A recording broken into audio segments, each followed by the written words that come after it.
All right, hi there. So for my next credibility check, I will be focusing on a different perspective of my two mobile news articles. So my first article was from AP News, and it was about the missing mother of the Today Show host, Savannah Guthrie.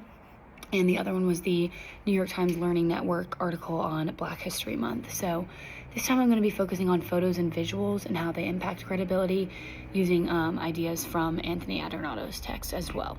So to start with the AP News article, it really relied on a single restrained image, and it was focusing on the photo of Savannah Guthrie looking, it was a professional headshot of her, and from a credibility standpoint, this kind of aligns with what Adornato describes as trust through restraint. So with saying that the photo is very relevant, it's clearly sourced from the Today Show and emotionally appropriate because it supports the story without sensationalizing it in a way. There is no graphic imagery, and there's no speculative visuals, and there also was no video clips in this just because of the way that the article was structured.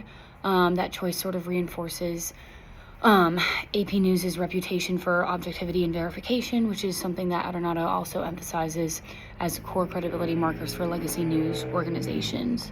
On a mobile phone, the image loads quickly, it's properly captioned, and it doesn't distract from the reporting and the information of the story, which is really important. And that also shows something that we talked about and learned about in the text, which is editorial control.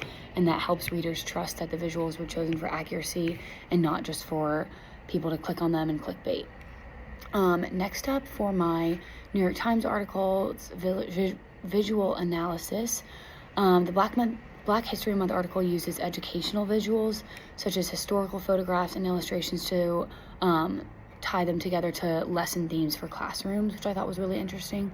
According to Adornato, credibility always increases when the visuals add context rather than emotion, and so I thought that was exactly what was happening in this New York Times article.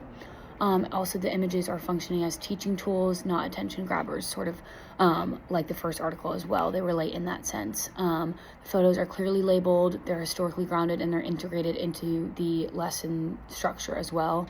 This also supports the idea from the book that transparency helps audiences access the credibility, especially in educational journalism. And unlike breaking news visuals, these images slow the reader down and they encourage reflection, which is exactly what this article was aiming to do.